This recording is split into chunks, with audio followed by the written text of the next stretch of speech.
Drone here. What's going on, guys? So this is from the Onagofly drone that I flew yesterday. If you want to see the drone's flight, you look at yesterday's video. This is strictly camera. This show the camera quality, and the quality is actually pretty darn good. You see a bunch of jitter. Watch the entire video. It gets better. I think the reason why this is jittering is because it has no type of image stabilization. It has no optical flow sensors. It's just relying on GPS, and the GPS works pretty good. Again, check yesterday's video.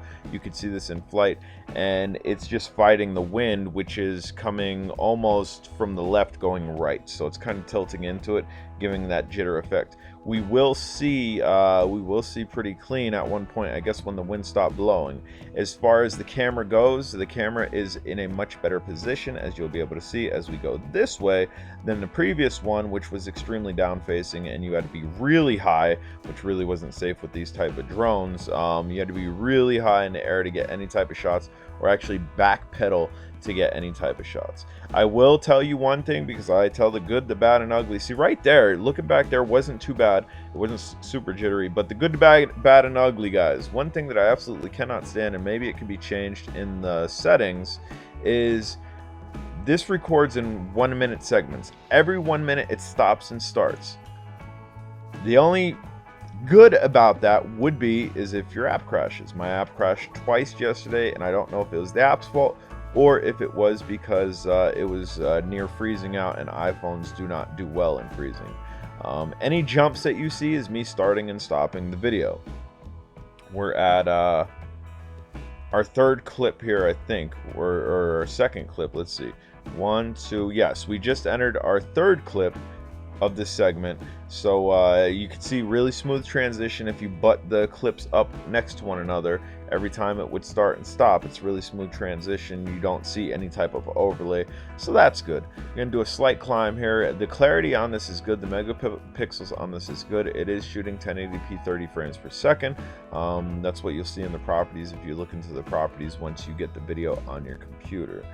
All in all, I like the drone. It's a brushless drone. Even the ones before this, the only thing that needs to be done, you can see it's getting really shaky as we're up there. It will stop though, I believe.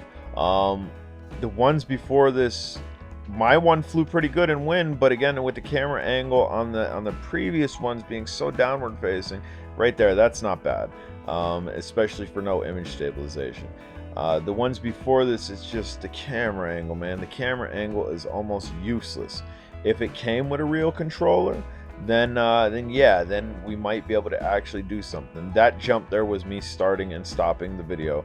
Like I said, we'll do that once or twice towards the end here, but prior to this, the first 3 minutes was continuous feed and me stitching, laying video pieces next to one another. And again, sometimes when you do that, you actually have to clip and snip a little bit because it overlays. There was no overlay.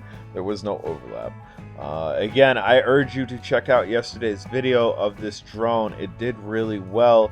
We had light wind, and if we had no wind, maybe our video quality would be a bit better.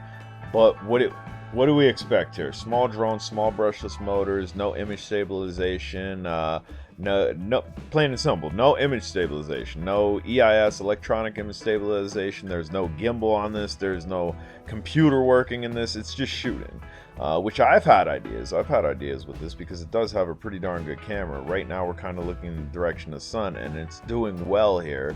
But as you can see, I'm basically off of the sticks here, and it's staying. I believe I will raise my hands up at some point to show you that the GPS is holding properly. And again, we start and stop again. Yeah, I think towards the end of the video, I kind of put both of my hands up just to show you the GPS is working properly. It locked on the GPS satellites pretty quickly. It showed it on the app, and unlike the previous one that I flew, it didn't show it on the app, but it seemed that it was actually locking on despite the fact it didn't show it on the app. Again, this was my entire video. If you check out yesterday's video, you can see how many times I started and stopped it. But if you want to see the flight characteristics of this drone and how well it did in the air via line of sight, via eye, I did a hat cam recording yesterday. Guys, I am completely out of work. This is my job now. You guys are my viewers. You guys are the people who I work for, essentially, and this is how I grab my screenshots. I get right up into the drone, and that's how I grab my screenshots of the drone, or thumbnail, I should say.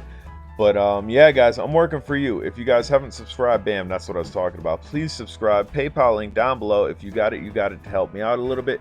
If you don't got it and you're like me, you're out of work, do me a favor, give me a thumbs up. Give me a thumbs up, and if you're not subscribed, subscribe. Hit the bell for notifications. Right here, you can see that we are landing it. And bamzo. Shut the motors off. 2 images that I took towards the end of the video are here. Again, super clear. The clarity and the quality of this camera is really good.